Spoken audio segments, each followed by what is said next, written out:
night. Governments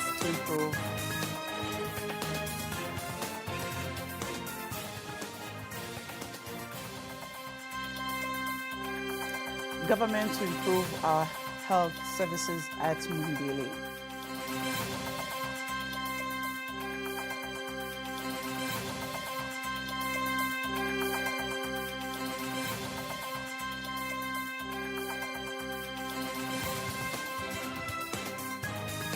Chimpanzees at Rigondo Island attracts tourists.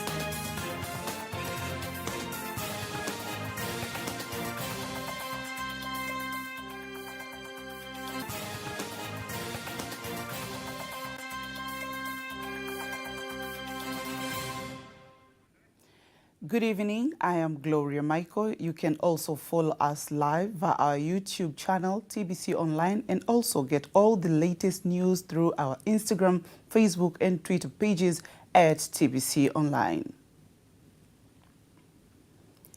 Prime Minister Kassim Majaliwa says the government will continue to improve services and infrastructure at the Muhimbili National Hospital to enable citizens to get the best services. The Prime Minister made the remarks when visiting the hospital, where he also received numerous comments and opinions various citizens attending treatment. Lulua Muhammad reports. Receiving comments from people who have come for treatment at the Muhimbili National Hospital, some assure the Prime Minister that the service is good, while others are asking the government to reduce the cost of treatment for some of the diseases. The reception here is not bad. It is good. They have received us well. I am happy. Our patient is admitted here. We are waiting for further instructions about our patient. When someone dies, the cost is usually high. We're asking for it to be reduced, and if possible, those who cannot afford it should be forgiven. The director really does his best to help people. And here, the Prime Minister instructs Tanzanians to provide information in case there is any mistreatment or problem in the services they receive. He adds that the government has provided a lot of funds to improve the services in the hospital.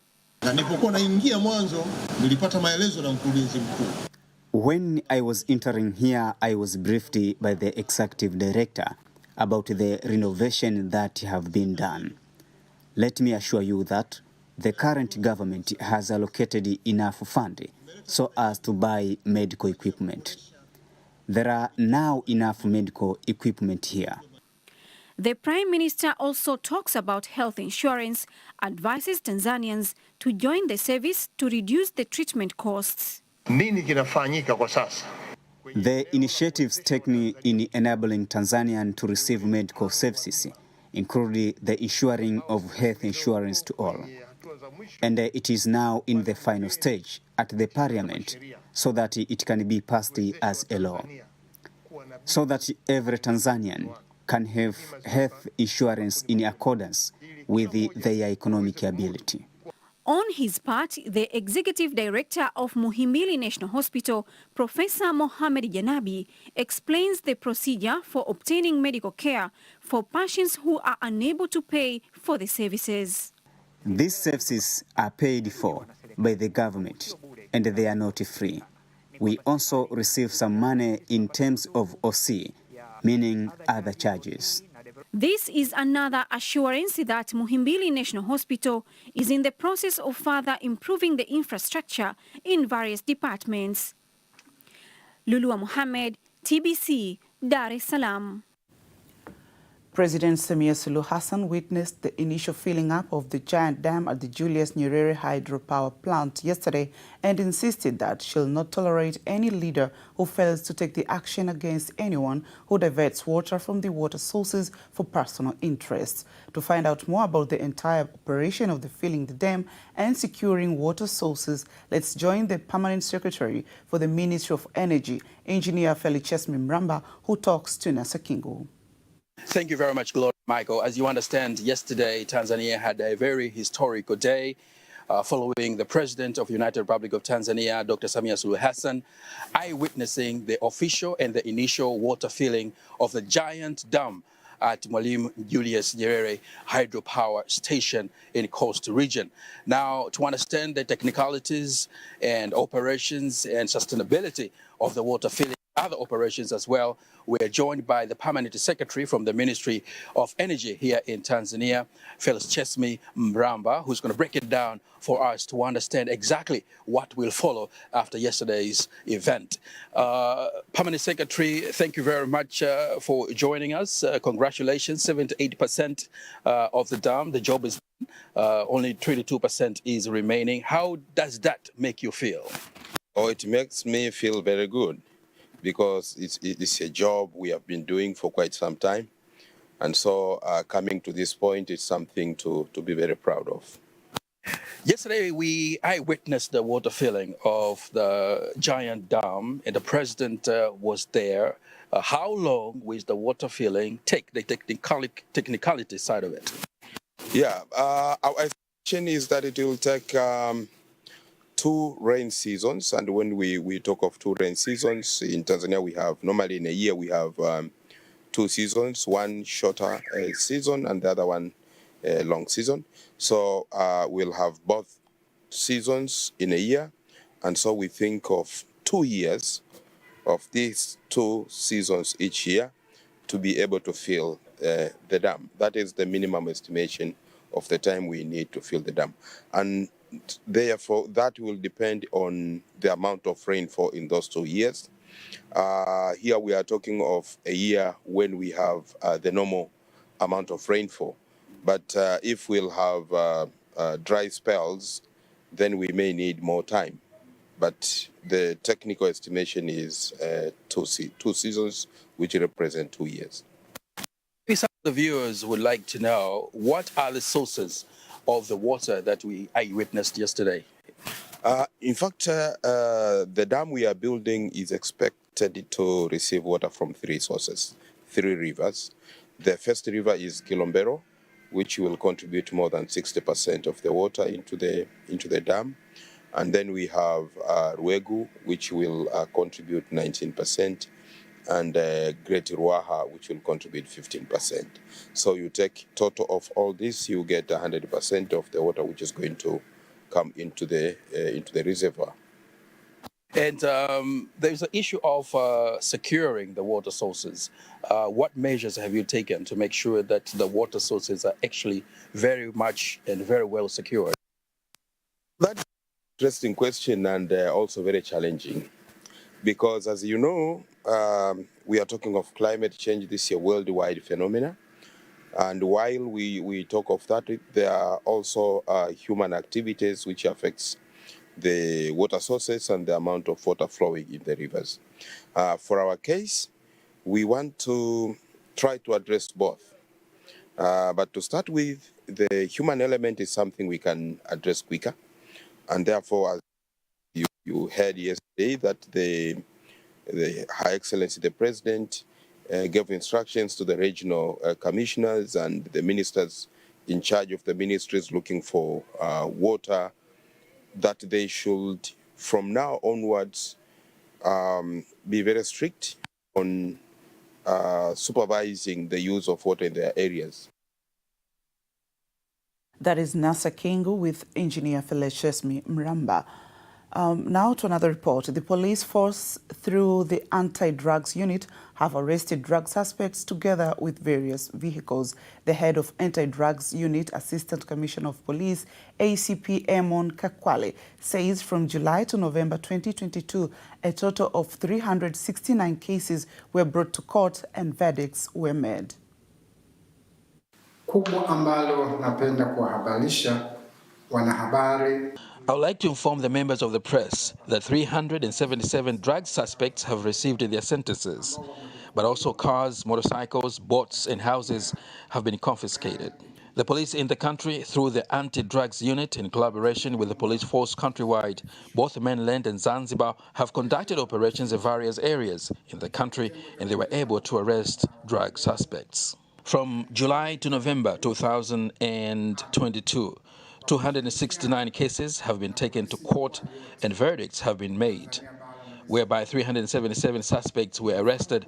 170 suspects were arrested due to various crimes that they committed, and 270 suspects paid fines and they were set free. ACP Kakwale adds that the vehicles seized are to be nationalized.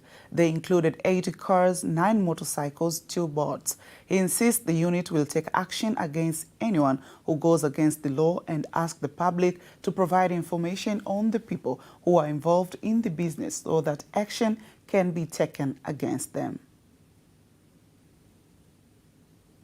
Confiscated. These include 8 cars, 9 motorcycles, and 2 boats. Also, 1 house was confiscated, and they all became national property. The police force continues to spread awareness to citizens in various areas, such as places of worship, markets, bus stops, and other areas about the effects of drug abuse. The police force warns the public that they will not hesitate to arrest anyone who is involved in drug trafficking. And I urge citizens to provide information about those who are involved in the crimes so that appropriate actions may be taken. Now to another report. Climate change presents a major threat to Africa and the world as a whole towards achieving the Sustainable Development Goals. That is why various initiatives are being taken at various levels, such as the recent climate change conference, the COP27, that was held in Egypt at Sharm el-Sheikh, whose main objective was to discuss climate change. Here in Tanzania, students from Aga Khan School working with Ismaili Civic and Aga Khan Foundation to establish a microforest on their school premises, believing that no effort is small when it comes to combating climate change. Ismaili Civic Initiative has partnered with the Aga Khan Foundation to help plant these microforests, and our goal is to sequester carbon and other greenhouse gases from the atmosphere, especially in cities where it's very prominent. For us as Ismaili Muslims, it's very important to give back to the community, and recently we've been doing that a lot with other initiatives as well that relate to the environment. So we've been doing mangrove planting in Kigamboni, we've conducted beach cleanups, and now we're doing our microforests. And all this is especially pertinent right now because we recently had the COP27 conference in Egypt, and international leadership really stressed that it's important to take local climate action. And this will in turn help alleviate the effects of climate change. Over 20 secondary students known as Green Champions worked with the school staff and their parents as volunteers to establish an approximately 18 square meter microforest in Upanga, Dar es Salaam. The volunteers planted over 100 tree saplings to establish the microforest, also known as a community forest. The microforest will contain over 35 different tree species. Of plants and help the environment and the society and build a greater environment for children and for ourselves. We've taken around 35 species of different plants, around 110 plants as a whole that we would be planting in this area to represent a forest. If you've seen the plants, they are different types of plants, from small ones, big ones, and ones that would grow into huge trees. And this would represent forest because when we often see it, there's a lot of types of plants which we are aiming to represent in this small land. The Simiyu Regional Commissioner, Dr. Yahya Nawanda, has given 7 days to the district commissioners and executive directors of the councils to ensure by end of December this year, more than 70,000 children to be enrolled ready to start school in January 2023. Here is the report by Pasco Michael, read by Nasa Kingo. Dr. Nawanda issues the order during the launch of Simiyu Info System, the aim of which is to get timely information in the health, education, and community development sectors, where he has said that one of the measures of the system is to ensure that all children eligible first class are enrolled in schools. Honorable district commissioners and district executive officers, I urge you to motivate citizens so that we can have the number of students who are in nursery school by Friday next week. But also those who are starting grade 1 by Friday next week, we should know how many they are. And for those who are starting from 1, their preparation have been done. UNFPA, President Office, Regional Administration and Local Government, Tanzania and the UCC. The University of Dar es Salaam Computing Center is in charge of the system. University of Dar es Salaam Computing Center, UCC, have been given the responsibility to establish this system, and we have fulfilled our responsibility with great professionalism from the design stage to its deployment. This system has also taken into account cyber security. We have also been able to provide training to regular end users and also those who use it for technical purposes. Maternal, Child and Youth Health Services Project Coordinator under UNFPA funding, Donna Atinda, tells more about the system. This system starts with the process of analysis, but also it looks at the challenges that we have in service provision in sectors such as health, education, and social. All this aim at enabling CMEU to have better data that will help in the development of the region. I urge you to provide education from the grassroots level so that you may reach your main objective.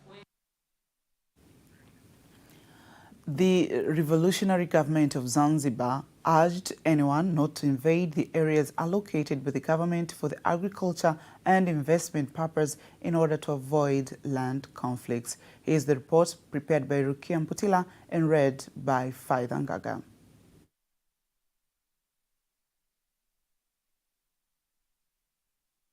Rubondo Island National Park is one of the 2 Tanzanian national parks located on an island in Lake Victoria.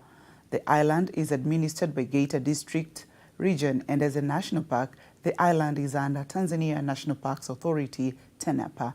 Rubondo Islands National Park is a home for chimpanzees, among other animal species, and one can have an extraordinary experience while there.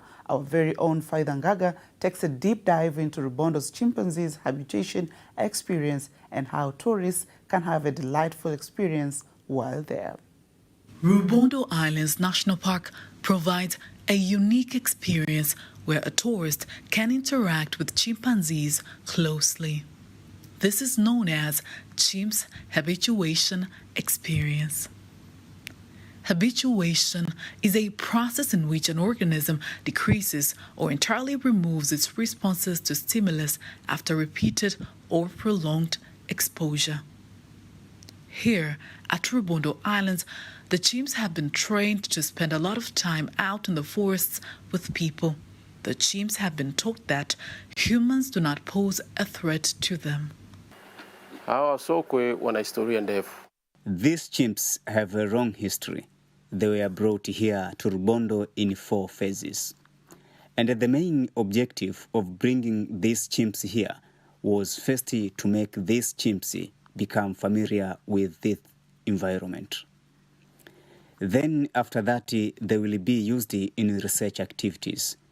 Also, the tourist activities were supposed to go on as usual. In September 2016, we conducted an experiment with regards to chimps' habituation experience, and the main activities was to enjoy the way they act and live. These are very smart animals, and they are in close proximity with human beings. So, when they are in the forest, tourists get to enjoy the way they behave and interact with each other. And these chimps are used to people now. And tourists can view them in not more than 10 meters. And this is the standard of distance that Tanzania has accepted to comply with. Explore the chimps' habituation experience in these beautiful islands of the world's 2nd largest freshwater lake, Lake Victoria. Faida Ngaga, TBC. Thank you, Faida Ngaga. Apologies for the story from Zanzibar. The revolutionary government of Zanzibar urged anyone not to invade the areas allocated by the government for agriculture and investment purpose to avoid land conflicts. Here's the report prepared by Rukia Mputila and read by Faida Ngaga. The Minister for Lands and Settlement Development in Zanzibar, Rahma Kasim Ali, explains agreements reached after the meeting involving ministers of various sectors and the regional commissioners of Unguja and Pemba. The ministry, through its institutions including the Land Commission, the Land Court and BCU, has started an initiative to raise awareness to citizens through various media outlets including television, radio and social media. All this aim at ensuring awareness to citizens about land issues, including the process of officiating land ownership and the construction process, according to a specific area, so as to avoid land conflicts and costs that are not necessary. The minister also warns the citizens to stop invading the areas designated by the government to avoid conflicts. Nowadays, areas that are owned by the government have been confiscated by citizens. We urge citizens not to invade these areas because it causes trouble to us and to you as well. It is better for them to ask before settling there.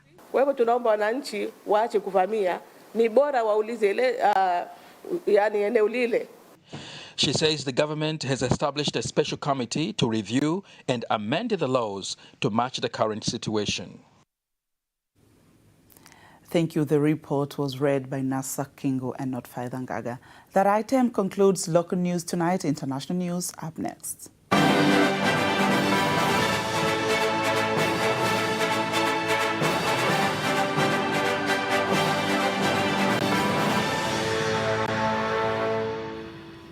And here is Lucy Nyabange with the international news.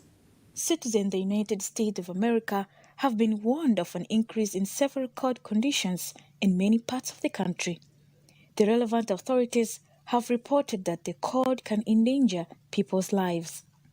In addition, strong winds and heavy snow have damaged the infrastructure in the country. About 2,000 flights scheduled to fly have been cancelled due to the situation.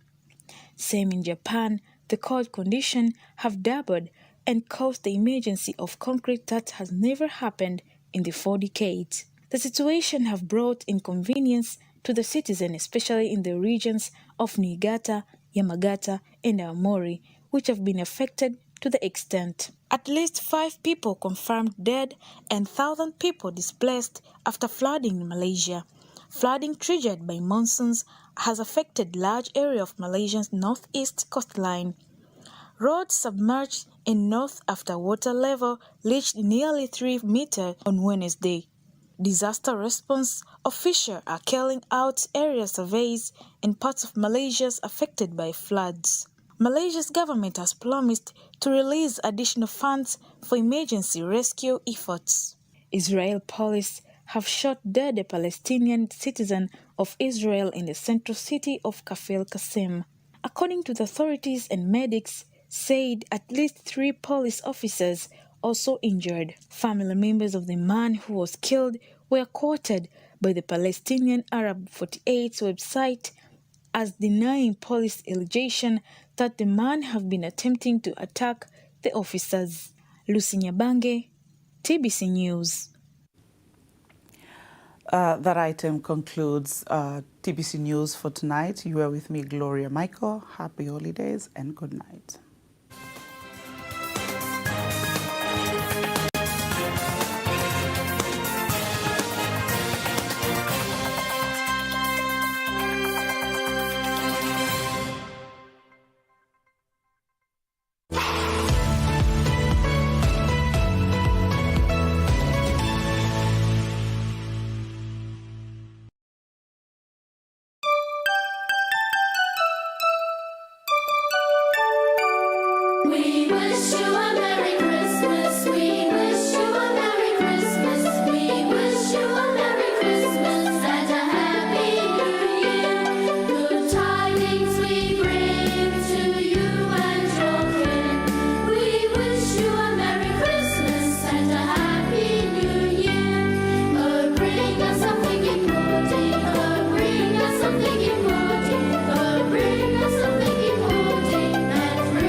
Naitwa Adrian Jungu, ni mkurugenzi wa halmashauri ya mji wa Bariadi. Katika kipindi hichi ambapo tunaelekea mwishoni mwa mwaka na sikukuu za Christmas, napenda kuchukua nafasi hii kuitakia familia yangu Christmas njema na heri ya mwaka mpya. Lakini kipekee pia napenda niwatakie Christmas na salamu za mwaka mpya watumishi wenzangu waliopo katika halmashauri ya mji wa Bariadi. Lakini pia ninapenda niwatakie wakazi wote wa mji wa Bariadi Christmas njema na heri ya mwaka mpya, na matarajio yangu kwamba mwaka mpya wa 2023 utakuwa ni mwaka wa mafanikio, na sisi kama halmashauri, kama mtendaji mkuu wa halmashauri na mkurugenzi, tunawaahidi kutoa huduma bora kwa wananchi wote wa mji wa Bariadi ili tuweze kufikia malengo yale tuliyokusudia ya kuipeleka Bariadi mbele.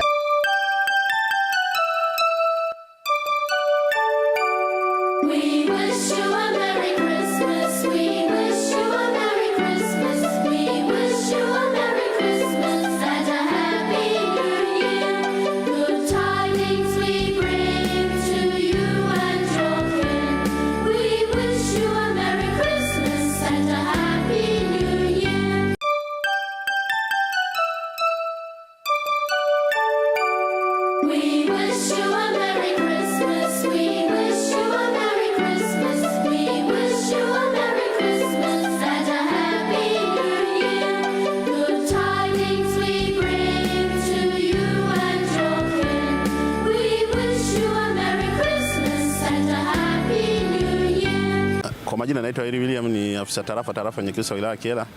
Nitumie fursa hii kuwatakia Watanzania wote na vile wakazi wote wa tarafa ya Nyakyusa Christmas njema na heri ya mwaka mpya. Tuzingatie katika kusherehekea kwa amani, lakini vile tukijipanga na kuanza mwaka mpya tukianza kufanya maandalizi mazuri kwa watoto wetu wanajiunga kidato cha kwanza, lakini vile wanajiunga darasa la kwanza, ili maandalizi tukiwa nasherehekea sikukuu hii, lakini tuzingatie na kujiandaa katika kuendeleza masomo na tukijipanga vizuri katika Januari ili tuweze maisha mengine yaweze kuendelea vizuri. Naitwa Gatule Godfrey Kinga Mkono, diwani wa kata Kimba na mwenyekiti wa halmashauri ya wilaya ya Kyela. Nitumie nafasi hii kumshukuru Mwenyezi Mungu. Tulianza mwezi wa kwanza tukiwa salama na sasa tuko mwezi wa 12. Tumie nafasi hii sana kuwatakia heri ya Christmas na mwaka mpya.